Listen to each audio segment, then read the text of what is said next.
الحمد لله وكفى وسلام على عباده الذين اصطفى أما بعد فأعوذ بالله من الشيطان الرجيم بسم الله الرحمن الرحيم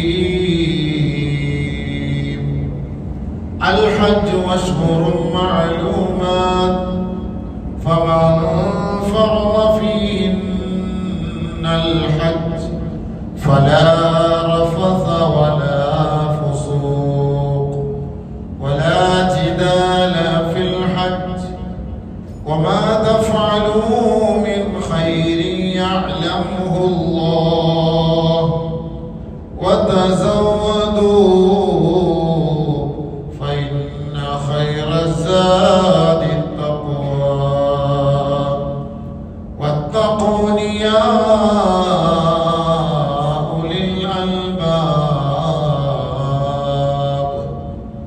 صدق الله العظيم. اللهم رب اشرح لي صدري ويسر لي امري واحلل عقدة من لساني يفقهوا قولي رب هب لي حكما والحقني بالصالحين واجعل لي لسان صدق في الاخرين واجعلني من ورثة جنة النعيم. الله سبحانه وتعالى തഖ്വയുള്ള ജീവിതം നയിക്കാൻ നമുക്ക് ഏവർക്കും അവൻ തൗഫീഖ് നൽകി അനുഗ്രഹിക്കുമാറാകട്ടെ.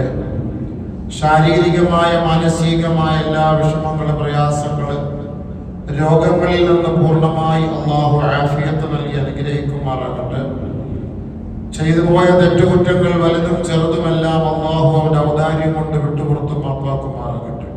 മരണപ്പെട്ടവർക്ക് അള്ളാഹു പുറത്തു കൊടുക്കട്ടെ. വിശിഷ്യ മാതാപിതാക്കൾ, ഉസ്താദന്മാർ, ബന്ധുമിത്രാദികൾ, കൂട്ടുകുടുംബാദികൾ, നമ്മുടെ സുഹൃത്തുക്കൾ, സഹോദരങ്ങൾ, ഉലമാക്കൾ, ഉമറാക്കൾ, നമ്മുടെ പള്ളിയുടെ ഓരങ്ങളിൽ അന്ത്യവിശ്രമം കൊള്ളുന്നവർ അള്ളാഹു പൂർണ്ണമായ മഗ്ഫിറത്ത് റഹ്മത്ത് നൽകി അള്ളാഹു അനുഗ്രഹിക്കുമാറാകട്ടെ.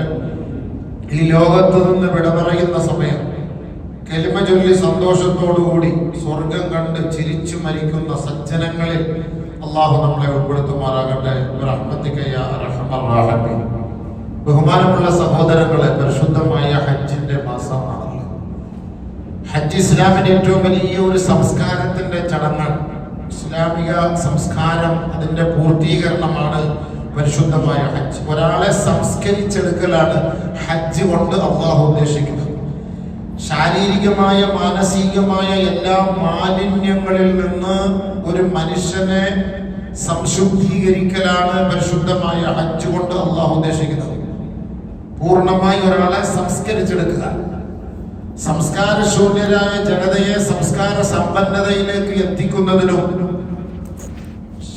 സാമ്പത്തികമായി അടിത്തട്ടിൽ കിടക്കുന്നവനെ ഉയർച്ചയിലേക്ക് എത്തിക്കുന്നതിനും ഒക്കെ ഹജ്ജ് ഉപകരിക്കും.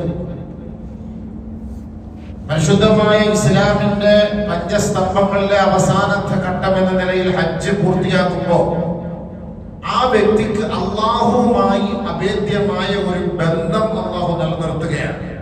കാരണം പല സംസ്കാരങ്ങളെ പരിശുദ്ധമായ ഹജ്ജിന്റെ ഒരു കർമ്മത്തോട് അള്ളാഹു നമ്മളെ പഠിപ്പിക്കുന്നുണ്ട്. അതുകൊണ്ട് ഇസ്ലാം പൂർവ്വ കാലഘട്ടത്തിലെ ഹജ്ജിനെ പരിചയപ്പെടുത്തുന്നുണ്ട്. ഹജ്ജ് എന്ന് മുതലേ ഉണ്ട്. സല്ലല്ലാഹു അലൈഹി വസല്ലമ തങ്ങൾക്ക് നബുവത്ത് കിട്ടുന്നതിന് മുമ്പ് ഹജ്ജിന്റെ ആ ഒരു യാഥാർത്ഥ്യം എങ്ങനെയായിരുന്നു എന്ന് ഇസ്ലാം നമ്മളെ പഠിപ്പിക്കുന്നുണ്ട്. അന്നും തൽബിയത്തുണ്ട്. ഹജ്ജിന്റെ പരമപ്രധാനമായ ഒരു മുദ്രാവാക്യം എന്ന് പറയുന്നത് തൽബിയത്താണ്. ഏത് കാര്യത്തിലും ഒരു മുദ്രാവാക്യമുണ്ടല്ലോ. രാഷ്ട്രീയമായിട്ട് ഇടപെടുന്ന സമയങ്ങളിലും നമ്മളിവിടെ പൊതുപ്രവർത്തന മേഖലകളിൽ പ്രവർത്തിക്കുന്നവരൊക്കെയാണ്. എല്ലാത്തിനും ഒരു മുദ്രാവാക്യമുണ്ട്. ആ മുദ്രാവാക്യമാണ് അവരുടെയൊക്കെ ഒരു അടിസ്ഥാനമെങ്കിൽ പരിശുദ്ധമായ ഹജ്ജിന്റെ ഒരു മുദ്രാവാക്യമാണ് തൽബിയത്ത് എന്ന് പറയുന്നത്. തൽബിയത്ത്, അതിനർത്ഥം ലബ്ബൈ ലബ്ബി, നമ്മൾ ആ വിളിക്ക് ഉത്തരം നൽകി എന്നുള്ളതാണ് അതിന്റെ അർത്ഥം. ലബ്ബൈക്ക്. ഒരാൾ നമ്മളെ ക്ഷണിക്കുന്നു, സ്വാഭാവികമായി നബി സല്ലല്ലാഹു അലൈഹി വസല്ലമ തങ്ങളെ ആരെങ്കിലും വിളിച്ചാൽ നബി സല്ലല്ലാഹു അലൈഹി വസല്ലമ തങ്ങൾ അതിന് മറുപടി നൽകുന്നത് ലബ്ബൈക്ക്, ഞാനിതാ എത്തി, സ്വീകരിച്ചിരിക്കുന്നു. ലബ്ബൈക് വസഅദൈക്. നബി സല്ലല്ലാഹു അലൈഹി വസല്ലം തങ്ങൾ ആരെങ്കിലും വിളിച്ചാൽ ലബ്ബൈക് വസഅദൈക്, ഞാൻ ഞാനിത് അംഗീകരിച്ചിരിക്കുന്നു, ആ ഉത്തരം, ആ വിളിക്ക് ഉത്തരം നൽകിയിരിക്കുന്നു, സ്വീകരിച്ചിരിക്കുന്നു എന്നുള്ള നല്ല വാക്കാണ് അവിടെ ഉച്ചരിക്കുന്നത്. അപ്പൊ തൽബിയത്ത് എന്നത് പരിശുദ്ധമായ ഹജ്ജിന്റെ ഏറ്റവും വലിയൊരു മുദ്രാവാക്യമാണ്. എന്താണത്? ലബ്ബൈക് അല്ലാഹുമ്മ ലബ്ബൈക് ലബ്ബൈക ലാ ശരീക ലക ലബ്ബൈക് ഇന്നൽ ഹംദ വന്നിഅമത ലക വൽ മുൽക് ലാ ശരീക ലക. ഇവിടെ മുഴുവനും പരിശുദ്ധമായ അല്ലാഹുവിന്റെ ഏകത്വത്തെ അവനെ ഉറപ്പിക്കുന്നതിന് വേണ്ടിയിട്ടുള്ള ഒരു മുദ്രാവാക്യമാണ്. ഹജ്ജിന്റെ പരമപ്രധാനമായ ഒരു വിഷയം അത് തന്നെയാണ്. നമ്മളിവിടുത്തെ ഹാജി ഉംറയ്ക്കാകട്ടെ ഹജ്ജിനാകട്ടെ ഇഹ്റാം കെട്ടിയാൽ തന്നെ അവന്റെ നാവിൽ വരേണ്ട ഒരേ ഒരു വാക്ക്, അധികമായി വരേണ്ടത് ഈ തൽബിയത്താണ്. വേറെ സംസാരങ്ങളോ അനാവശ്യങ്ങളോ ഒന്നുമല്ല അവൻ പിന്നെ ചിന്തിക്കേണ്ടത്. അവന്റെ മുദ്രാവാക്യം അതാണ്.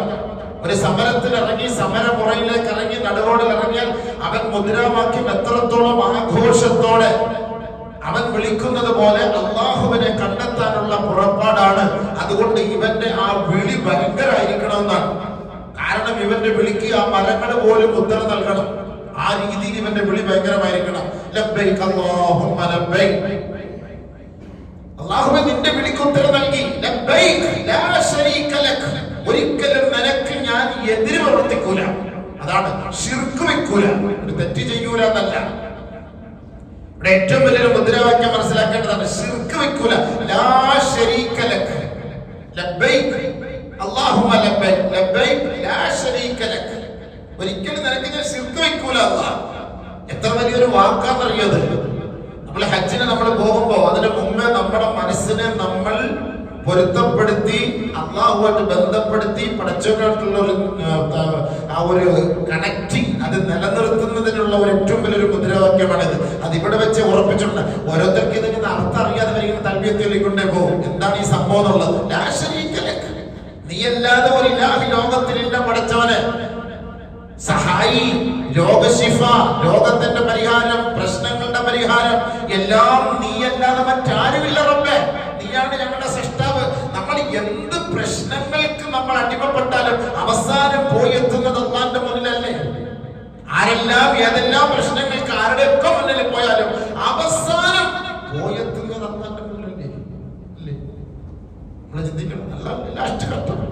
ലാസ്റ്റ് ഘട്ടത്തിൽ പോകുന്ന ഭൂകമ്പം ഉണ്ടായാലും, ഭൂമി ഇടിഞ്ഞു വീണാലും, വെള്ളിടി വെട്ടിയാലും, വണ്ടി ഇടിച്ച് മരിച്ചാലും, എന്ത് ചെയ്താലും ഇതിനൊക്കെ ദുനിയാവിലെ കുറഞ്ഞ കാലയളവിലെ ജീവിത രക്ഷയ്ക്ക് വേണ്ടിയിട്ടാണ് ഈ ശിർക്കിന്റെ വഴിയിലേക്ക് നമ്മൾ പോകുന്നത്. അവസാനം ഇവ മരിച്ചാൽ പോകുന്നത് എവിടെ? അല്ലേ? അതൊന്ന് ചിന്തിച്ചാൽ മതി. അവൻ ലാസ്റ്റ് ഘട്ടത്തിൽ പോകുന്നത് എവിടെയാണ്? അള്ളാഹുവിന്റെ അടുക്കലേക്കാണ്. അള്ളാഹുവിന്റെ അടുക്കലേക്കാണ്. അല്ലാഹു സുബ്ഹാനഹു വ തആല നമുക്ക് ഈ ദുനിയാവിൽ വെച്ച് നമുക്കൊരു പ്രാക്ടീസ് തരികയാണ്. നീ എന്റെ അടുക്കൽ വരുമ്പോ ഋജുമാനസികനായി ഇബ്രാഹിം നബി വന്നതുപോലെ, പ്രവാചകന്മാര് വന്നതുപോലെ, ഔലിയാക്കൾ, അമ്പിയാക്കൾ, സാലിഹീങ്ങൾ വന്നതുപോലെ ഞാനാണ് റബ്ബ് എന്ന് പൂർണ്ണമായി വിശ്വസിച്ചവൻ എന്ന നിലയിൽ വേണം നീ നാളെ എന്നെ കണ്ടുമുട്ടാൻ. അതിൽ ഒരല്പം പോലും, ഒരു കടുകം മണ്ണിയുടെ അളവ് പോലും നീ ശിർക്ക് വെക്കാൻ പാടില്ല. അല്ലാതെ അവന്റെ മുന്നിൽ ഇനി എന്ത് പ്രതിസന്ധി എനിക്ക് വന്നാലും അത് റബ്ബിന്റെ തീരുമാനമാണ് എന്ന് ഉറച്ച് വിശ്വസിച്ചുകൊണ്ട് നീ വാ.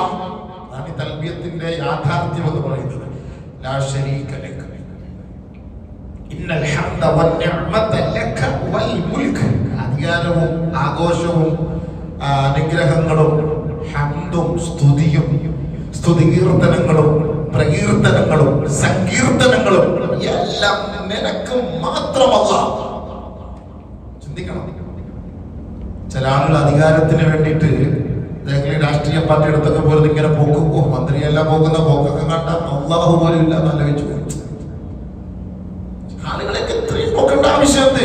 ഇപ്പൊ ഒരു മന്ത്രി വന്നു അല്ലെങ്കിൽ ഒരു MLA വന്നു എന്ന് പറഞ്ഞപ്പോ ആരാധ്യനാണ്, മെഴ്സിഫുൾ മേയറാണ്, അയാളെ മറ്റേതാണ്, മണ്ണാങ്കട്ടയാണെന്ന് പറയേണ്ട, ഇത്രയും പൊക്കി പിടിച്ച് പറയേണ്ട കാര്യത്ത് നമുക്കിപ്പോ ഒരു പേര് കിട്ടാൻ വേണ്ടി ഇയാളെ ഇത്രയും അർഷന്റെ മുകളിൽ പോകേണ്ട ആവശ്യമുണ്ടോ?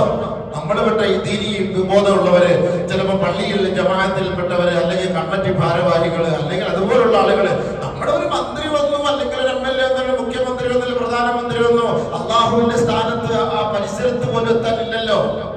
ആ പടച്ചവനെക്കാളും പൊക്കി എന്നെ പറയുന്ന പൊക്കൊക്കെ എന്താ? പൊക്കം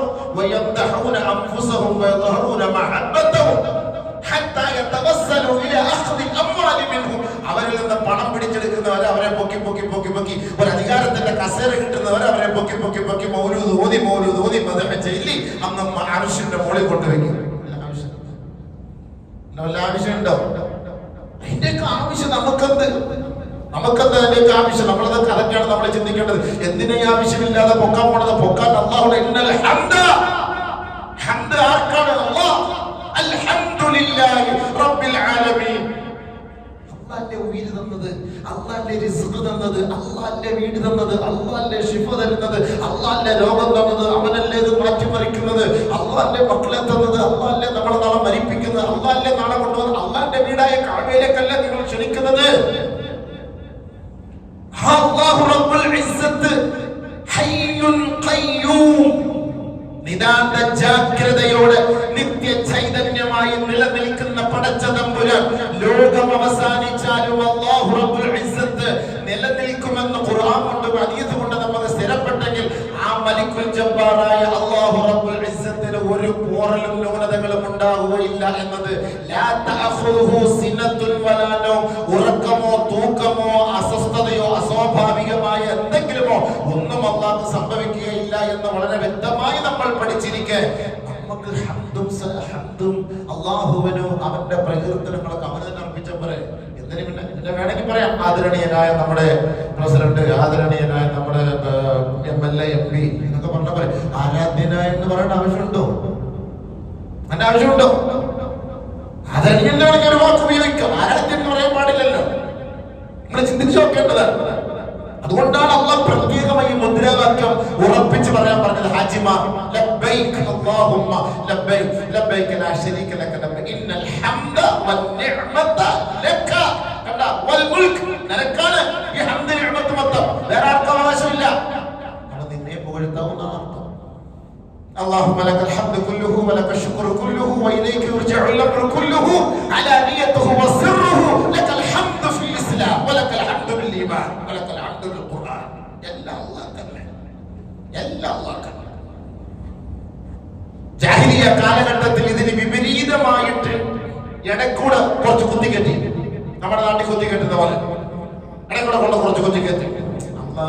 അള്ളാഹ് കുറച്ച് റെസ്റ്റ് എടുക്കണ്ടപ്പോ നമുക്ക് അള്ളാഹുവിനെ മാത്രം വിളിച്ചുകൊണ്ടുള്ള കാരണമല്ല. അപ്പൊ നമുക്ക് ഇടയ്ക്ക് കുറച്ച് റെസ്റ്റ് കൊടുക്കാൻ വേണ്ടിയിട്ട് വേറെ ഐറ്റങ്ങളെ കൂടെ ചേർത്ത് പിടിച്ചുകൊണ്ട് ഒരു പോക്ക്. അതാണ് ഇത് നമ്മുടെ പല മക്കവറകളിലും കാണുന്നത്. അള്ളാഹ് കുറച്ച് റെസ്റ്റ് എടുക്കട്ടെ. എപ്പോഴും ഒരുപാട് സ്ഥലത്ത് അള്ളാഹ്ക്ക് ഈ വിന്യസിക്കാനുള്ള സമയം കിട്ടൂല. അപ്പൊ അതുകൊണ്ട് കുറച്ച് ഇടയ്ക്കുള്ള പണിയെടുക്കാൻ വേണ്ടിയിട്ടാണല്ലോ ഈ തലേ മറ്റേ സാമാനൊക്കെ എടുത്ത് വെച്ചിട്ട് ഈ ചുറ്റുന്നത്, മക്കവറയൊക്കെ ചുറ്റുന്നത്. അവിടെ പോയി നല്ലവൾക്ക് കമന്ന് വീട് കത്തുന്നത്, അതിനകത്ത് സുജൂദ് ചെയ്യണതും അതിനകത്ത് ഇതൊക്കെ ചെയ്യുന്നവരാ. അള്ളാഹ് കഴിവില്ലാത്തതുകൊണ്ടല്ലേ? ചിന്തിച്ചോളൂ. അള്ളാഹ് കഴിവില്ല. ഇച്ചിരി ഉറക്കം ഉച്ച സമയത്ത് അദ്ദേഹം ഉറങ്ങുന്നത് കൊണ്ട് കുറച്ച് സമയത്തേക്ക് ഇവരുടെ കയ്യിൽ ഏൽപ്പിച്ചിരിക്കുകയായിരിക്കും. ചിന്തിച്ചു നോക്കി നമ്മുടെ കൗമ. എന്നിട്ട് നിസ്കാര ഇബാദത്ത് കാര്യങ്ങളൊക്കെ ഉണ്ട്. നമ്മുടെ ശിർക്കിന്റെ കാര്യവും ശ്രദ്ധിക്കണ്ടേ?